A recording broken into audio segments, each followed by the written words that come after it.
সকাল সকাল ঘুম থেকে উঠে দেখি ঝুম বৃষ্টি। আর এই বৃষ্টি দেখে তো আমার অনেক বেশি ভালো লাগতেছিল। অ্যান্ড আসসালামু আলাইকুম, কি অবস্থা সবার, কেমন আছেন? আমি তো আলহামদুলিল্লাহ অনেক বেশি ভালো আছি। নতুন আরো একটা ভিডিও নিয়ে চলে আসলাম। রাত্রে আপনাদের ভাইয়া বলতেছিল যে যাইয়ে কালকে একটু বাজার করে নিয়ে আসি, একটু মাছ মাংস। তার হাতে এখন আর সময় নাই বাজার করার, এর জন্য বলছে যে তুমি নিয়ে এসো, আমাকে টাকা দিয়েছিল।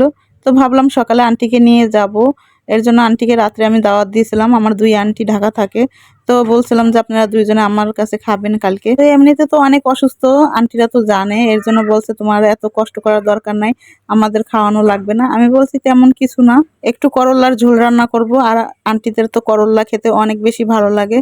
কিছুদিন আগে আপনাদের ভাইয়া তো অনেক গুলন করল্লা নিয়ে আসছিল, আর করল্লা তো কয়েকদিন আমি ভাজি খেয়েছি। এখন ভাবতেছি যে একটু ঝোল রান্না করে খাবো। যাই হোক, এগুলো তো রিজিকে নাই, এর জন্য এখন খাওয়া হয় নাই। কিন্তু বিকালে যদি দেখি বৃষ্টি কমে, তখন বাজারে যাব, বাজার করব, তারপরে আন্টিদেরকে খাওয়াবো রাত। এখন আমি খিচুড়ি রান্না করতে আছি, আর এখানে বেশি করে পেঁয়াজ, রসুন, কাঁচামরিচ, জিরার গুঁড়া, ধনিয়ার গুঁড়া, তারপরে হলুদ গুঁড়া, মরিচ গুঁড়া, একটু আদা রসুন বাটা, এগুলো সব দিয়ে আমি ভালোভাবে কষিয়ে নিচ্ছি। যেহেতু আমি চর্বিগুলো জমিয়ে রাখি, এর জন্য ভাবলাম যে আজকে চর্বি দিয়ে খিচুড়ি রান্না করি। একটু ঠান্ডা ঠান্ডা ওয়েদার আছে, খেলে ভালোই লাগবে, খারাপ লাগবে না। আর গরমে তো তেল চর্বি যুক্ত খাবার খাওয়া যায় না। আর কেন জানি ইদানিং গাজর আমার অনেক বেশি ভালো লাগে, এর জন্য গাজর সবসময় আমার বাসায় থাকে। এর জন্য একটু গাজরে দিয়ে দিলাম। আর এখানে বেশি করে মুগ ডাল আর চাল দিয়ে আমি ভালোভাবে কষিয়ে নেব এটা। আর এক্সট্রা আমি কোনো মশলা ইউজ করি না, আমার হেভি হেভি মশলা খেতে ভালো লাগে না। আমি এই সিম সাম দিয়ে রান্না করি। আর কালারটা দেখুন অনেক সুন্দর হয়েছে। এটা ভালোভাবে কষিয়ে নিতে হবে। আমি চর্বিগুলো এই পর্যায়ে দিয়ে দিলাম, দিয়ে ভালোভাবে কষিয়ে নেব চর্বি। আসলে খিচুড়ি তো অনেকভাবে রান্না করা যায়, আমি এভাবে রান্না করতেছি, আর এরকম রান্না করলেও অনেক বেশি ভালো লাগে। তো আমার মতন একদিন আপনারা রান্না। এই পর্যায়ে কষানোর পরে আমি এখানে পরিমাণ মতন পানি দিয়ে দেব। আমি একটু লেটকা লেটকা খিচুড়িটা রান্না করব, ঝরঝরা খিচুড়ি না। আপনাদের ভাইয়া খিচুড়িটা খেতে অনেক বেশি ভালোবাসে, এর জন্য একটু বেশি করে রান্না করছি, আমি খাবো। আর যতটুকু থাকবে আপনাদের ভাইয়া আসলে আমি দিব। যেহেতু ও দুপুরে খাবে না, ও রাত্রে খাবে, তাই আমি ওর জন্য রেখে দেব। রাত্রে আসলে আমি গরম করে দেব, পরে খাবে।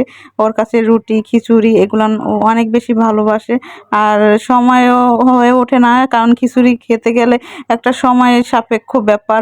কারণ সব সময় খিচুড়ি খেতে ভালো লাগবে না, একটু বৃষ্টি বা একটু শীত শীত এই সময়তে খিচুড়ি খেতে ভালো লাগবে, বেশি গরমে খেতে ভালো লাগবে না। আর খিচুড়ি গরমে খেলে আরো বেশি গরম লাগবে, যার কারণে বৃষ্টি হয়ও না, আর আমি রান্নাও করতে পারি না। যেহেতু ঝুম বৃষ্টি নামে, আজকে বৃষ্টি থামে কিনা আমি জানি না। থামলে বিকেলে আন্টির বাসায় যাব। আর এখানে আমি ডিম ভেজে নিচ্ছি, বেশি করে পেঁয়াজ আর একটু মরিচ দিয়ে দিচ্ছি। আর এখানে তেল দিয়ে এই তো ডিমটা ঢেলে দিলাম। আর এই ডিম ভাজাটা লাল লাল করে খিচুড়ির সাথে তো জমে যাবে। আর খিচুড়ির সাথে একটু ভর্তা হলে ভালো হতো, 3-4 পদের ভর্তা। কিন্তু বিশ্বাস করেন আমার শরীরে আর ওই এনার্জিটা নাই যে আমি এখন আবার ভর্তা বানাবো, তারপরে ভর্তা বানিয়ে তারপরে খাবো।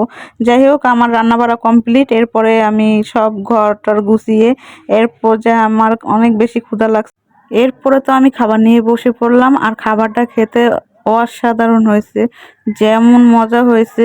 ডিমের সাথে একটু একটু নিয়ে আমি খেয়ে নিচ্ছি, আর এত বেশি মজা কি আপনাদের বলবো।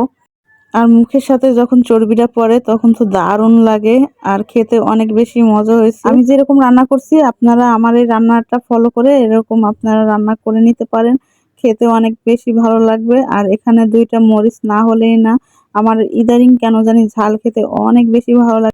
ভিডিওটা ভালো লাগলে লাইক কমেন্ট শেয়ার করবেন, আর সবাই অনেক বেশি ভালো থাকবেন। আল্লাহ হাফেজ।